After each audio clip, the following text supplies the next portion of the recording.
Well, aye folks, here we go again. Not a cigar review tonight, a short whiskey review.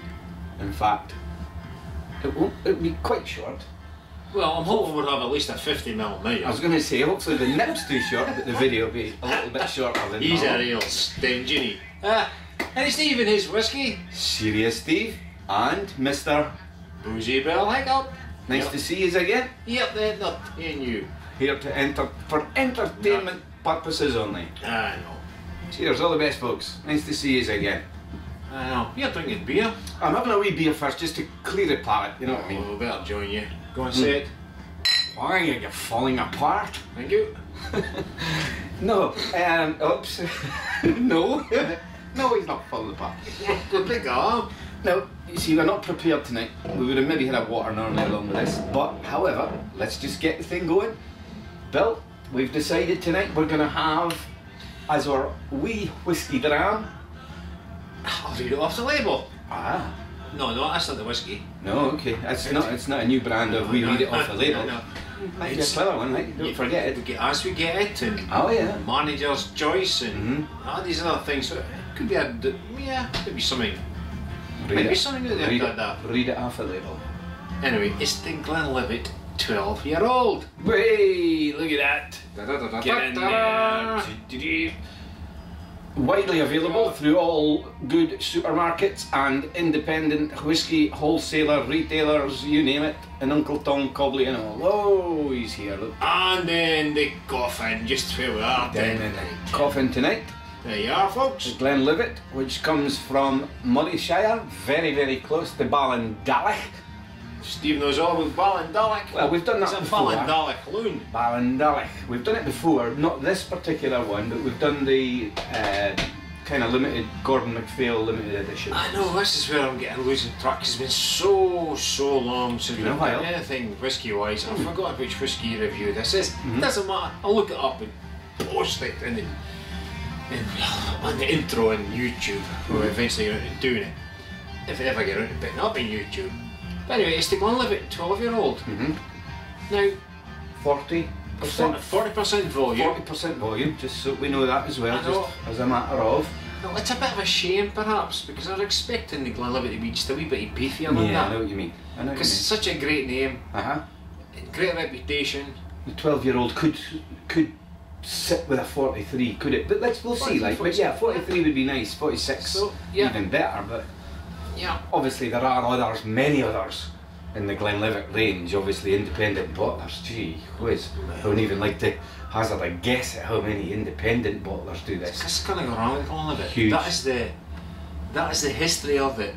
It's been one of the, in fact it was the first distillery to be licensed. I think I remember 1823, 24? 1824, 54, somewhere about there. I remember it well. Yeah. The old fellas, you know. Yeah, it's in fact, it hasn't even happened yet, because it's only 1820 at the moment, so we're actually, like Doctor Who ourselves, way behind time at the moment. It's a fuck, I wish we could. 1854 is just coming up very soon. There you go. So, the Glenlivet. We Glenlivet! We can't miss out on that opportunity to say that. You're right, the Glenlivet. There must be a reason for calling it the Glenlivet. And probably because there were so many other distilleries in the 1800s were jealous of the particular quality of this whiskey that time. Now whether it's the same now as it was 150 odd years ago, I've no idea. But it's a deal with no eyes, by the way. Oh, they're all coming out tonight. At that time, it was so good that everybody wanted to get in on the name. So any distillery in the region of Glenlivet tagged themselves with the Glenlivet name. Glenlivet, Aberlour, Singleton. I've no idea, because everybody had tagged on the Glenlivet because it was so popular through Scotland, Great Britain, and even at that stage probably moving abroad, but certainly in Great Britain it was massive. Yeah. So really we're not here to give you a history of it, because we're here to drink it. We're not historians, we're not full of information. We're alcoholics. We're touching the subject of of anarchism now and again. Aye. Only just to have a half a clue what we're drinking. But we're here just to sample and give you our opinion of what we're tasting. And my niece, Andrea, her husband works in the distillery, remember? Works in the distillery. Refresh my memory, you're doing good. No, that's all. Just we mentioned Andrea there. She'll be watching this. Her husband, he works in the distillery of Glenlivet. So she doesn't Glenlivet actually. She's Glen fed up of it. No, I recall it's still a month we got her in, was it Facebook? Aye. Yeah, I'm sure she'll hates mention the smell in the area. Yeah. What a heathen. We love it. I know, I wish you could bottle it and sell the smell. The smell of the distillery, oh, it's incredible.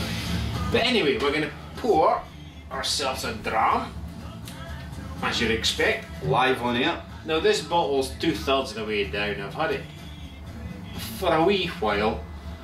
How long I wouldn't be sure, because open bottles I put them by the side and I forget about them because there's so much to drink and sample. So I'm not sure what kind of nick this one's going to be at, because I'm sure it's been open for at least a year, 18 months. Well, okay. We'll give it a go and we'll see. Some nice airing going on. Get rid of this glass out of the way there. There we go. A 50ml measure. Oh, a nice 50ml measure there. Thank you very much, sir. Did I see lumps? Nah. Or was that tadpoles? Oh, we look, I'll put my spectacles on. Oh, it looks alright there, pal. Looks very, very tasty. Yeah. Nice golden. I would class that as being a very golden in colour. Just a nice whisky colour now. Just nothing too very golden. this way or that way, just mid-ranged. Oh, is it golden? Amber golden, thereabouts, yeah. Yeah, nice. Yeah. Nice. Yeah. Quite, it probably is from memory before I even taste it. It's quite a, what I would class as a slightly, you know, you get whiskies that are like thin and they're just very easy.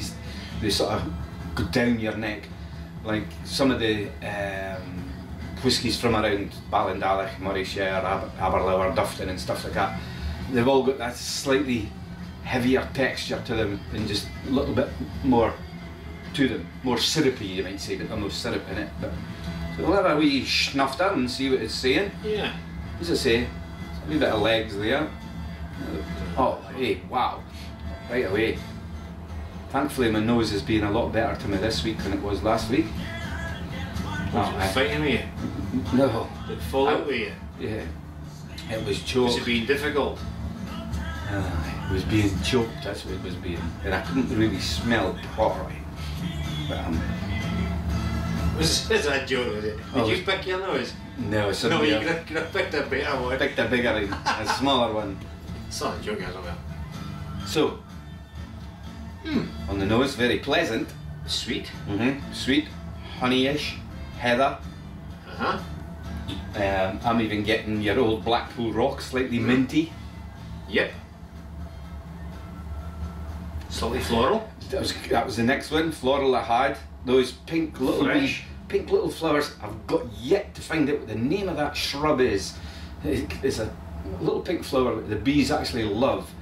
And it's not a flower, it's a shrub. And the little flowers that are on them are almost like a pink and they're like shaped like a little bunch of grapes, but this yay size. Beautiful aroma comes off of that, and that's what this reminds me on as well. Definitely got that minty Blackpool Rock, slightly oily, fresh. Slight citrusness As well, a wee bit citrus. Orangey, limey. That's very, very pleasant. It's very pleasant. No, because it's 40 volume, I'm not going to even think about putting a splash of water in. No. Wouldn't dream of doing that anyway, generally. It's just how we are. So what I'm going to do is, I'm going to give it a wee slurp. Live. As it is. Cheers. Good out, bud. Here's to us and the angels.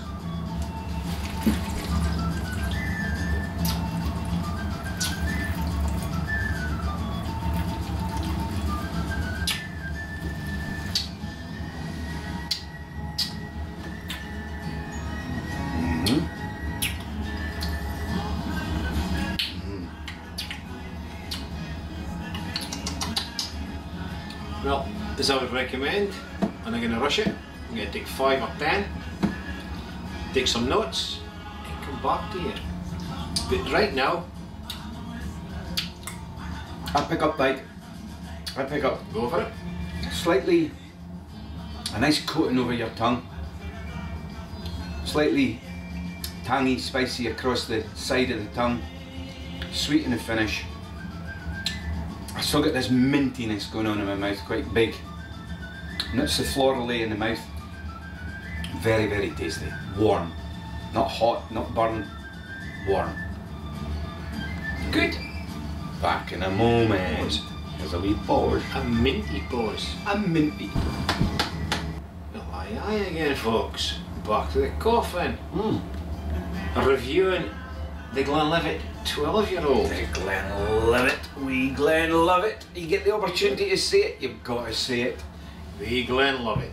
There's the Glenlivet. Nice. How's it going for you, Bill? Almost finished. Hey. No, almost finished. We've still got another little drop in there if we really must push him. 2 inches in the bottle, but I'm sure I'll get through that before the night's out. But I'm going to pass you over to Steve, meanwhile. Maybe caught you in the hop a wee bit. Or do you want me to go? No, I'm fine. At least you go with it. No, I'm fine, because I've got less to say, because mine's is just short and sweet, as it might be said. Anyway, I'm intense moment. quaffing this absolutely gorgeous Glenlivet with a nice, well, it's almost down to a Robusto size and less, a Petite Robusto, a fantastic Hoyo de Monterey DC, probably from about mid 2005, 6, somewhere about there. I seem to remember they were. They're not old, 5, 6 years old cigar, somewhere about there. Anyway, it's actually working very nicely. The little sharpness, tanginess and flavours that come out of this is complementing the toasty, bready kind of flavours from the, it's quite a light cigar from the Hoyo de Monterey DC. However, back onto the Glenlivet, I find it orangey, very, I would say, like an uplifting whiskey. It's not one of these whiskies that somehow make you, oh God, I've got something deep going on in my mouth and everything. It's an uplifting whiskey, opens your eyes. It's orangey, slightly chocolatey. The main thing that I get in this, it just reminds me big time, and the blue, if you remember the licorice all sorts, the blue one, and there's pink one in there which I forgot about, was exactly the same, just a different colour. And it turns out that's aniseedy with the licorice, and that's how I'm getting. It's just that there's been mentions of cloves as well, so there's maybe the cloves, the aniseed, licorice, orange, chocolate, all going on in there. Absolutely gorgeous whiskey. It's my flavour. It's actually probably a Glenlivet. If I had to, you know, only have one whiskey, I would probably go for a Glenlivet all the time. Maybe the Gordon MacPhail's now bottlings, where you get the range of them through the 21, 25, 15-year-olds stronger. But this is a wonderful whiskey straight off the shelves. Sells that maybe, you could, if you were lucky in the supermarkets, you could pick that up maybe anything between 23 and 33 pounds. It'll change in times of the year and everything like that, and what deals you can get. Worth picking up in my mind. All the best. Bill, over to you, sir. To me. Nose. Well, we were there a little bit, and the second sniff, because we had a wee slurp, and the nose changed a wee bit. Makes it more citrus, mild oak in the nose. Then it just disappears as time goes on. If you keep sniffing it over a space of 10-15 minutes, that just disappears for some reason. But anyway, we're on to the flavours. Flavours? What flavours are you getting out? Carrots. Carrots? He's pulling you. I know. Carrots. No carrots. Mind you, you could have carrots. You could have carrots, but there's no carrots in a cigar. No carrots. No, whiskey. Or whiskey tonight, not a cigar. See, you weren't listening, Steve.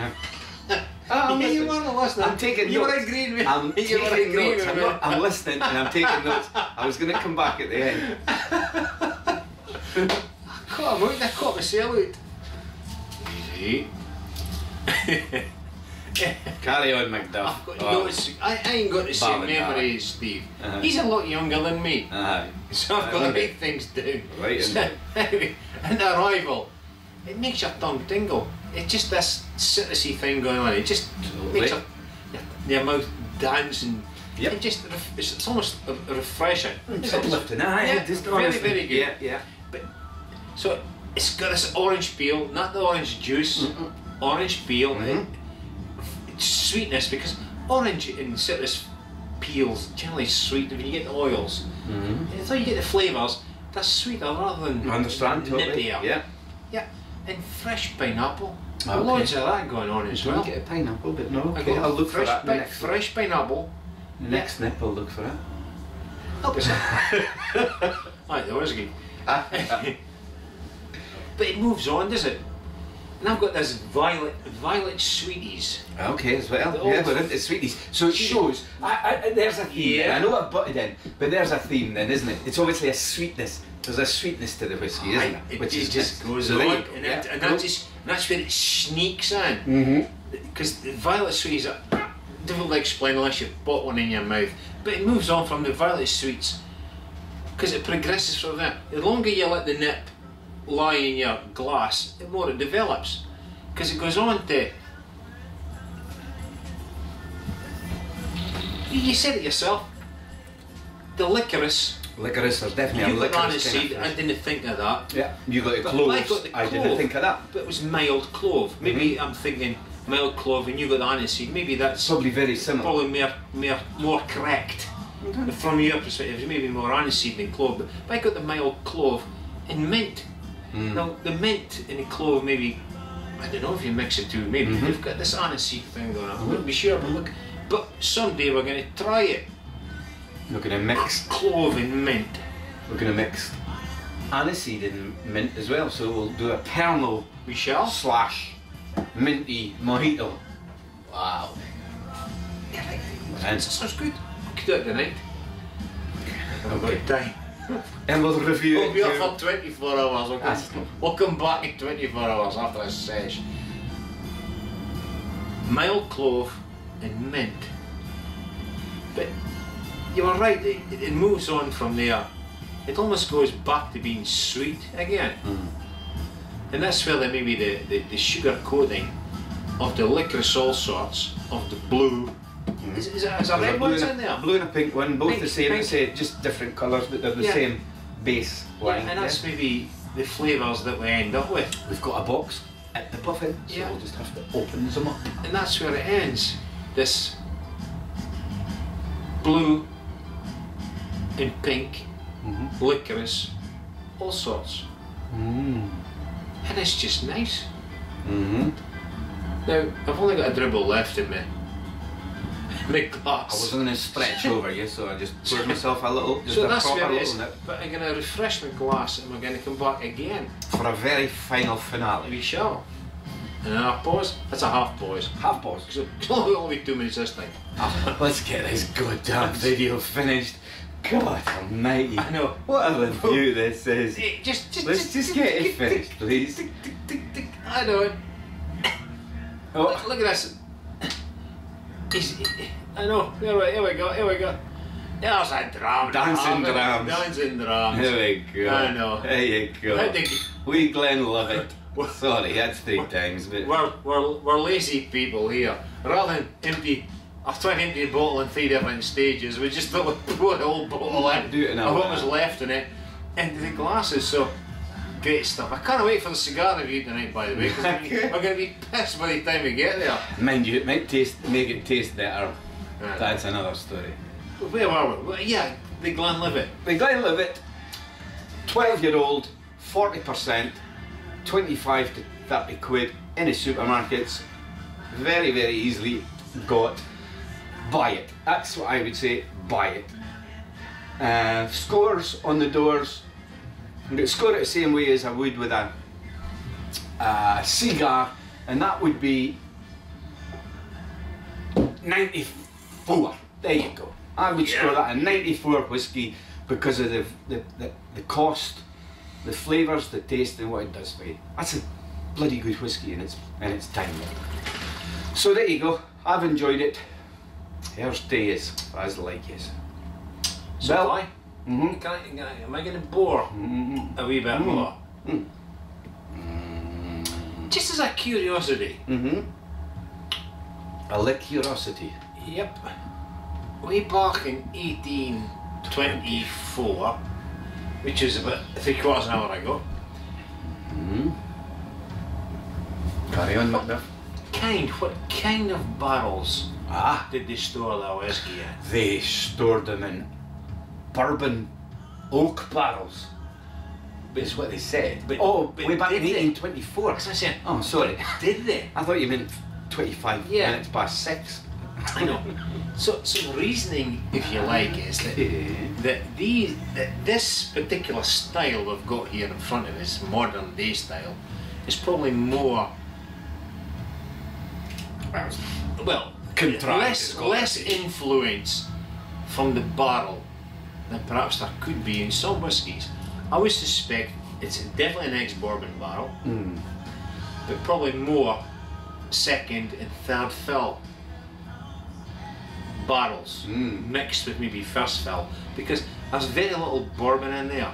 You're getting more of the natural flavours of the whiskey in the glass, and they're maybe trying to keep the thing authentic, like, if you like, Good. from Good maybe spy. 18, Good spy. 20ish, where they maybe just thought, well, oak barrels, it's going to be licensed, so the licenses Yeah. have got to be stored in oak barrels. Yeah, Where do we get okay. oak barrels from? Good shout. I want to be sure. Ayeayereviews, here we go again. He's a clever Feedback. He's a clever loon. Feedback at Ayeayereviews. If you know a wee bit of the history of The Glenlivet, what type of barrels they used, back in 1824. 1824. Last Necessarily week or one last year, but Yeah. somewhere around the 1800s. That'd be a good one. You Yeah. people that are watching us from Glenlivet, get involved, get in. Twitter Tell at us. Tell us. Ayeayereviews or Twitter at Boozy Bell Hiccup. We want to know these things. Please, thank you. Because we only taste the whiskey and we just pick up snippets from you kind people out there and the wee bit that we read. And if you Are they tell very us, good we'll tell readers? them. Yeah, we listen. Yeah, good listen. Good listeners. Yeah. So please tell us the barrels then and the barrels now. Be nice to know. Cool. Anyway, And that's Diageo now, by the way, isn't it? Diageo, the owners now? Pernod Ricard. I've no idea. Pernod Ricard, Diageo. I have a funny feeling it is. Funny feeling it is. No idea. Anyway, Score, good. Similar. scores. Up there. 94, probably just Tied high five. tad high. I would like to try it 46 volume just to see how it goes. And maybe I shall one day. 91 for me. Good. 91. In the 90s is good for any whiskey. 91, definitely. And I'm gonna just fall off my chair now. Night, folks. He's been yapping and I've been slurping. Ick. Boozy Bell. Good night. Oh, night. Good night. Thank you. Thank you.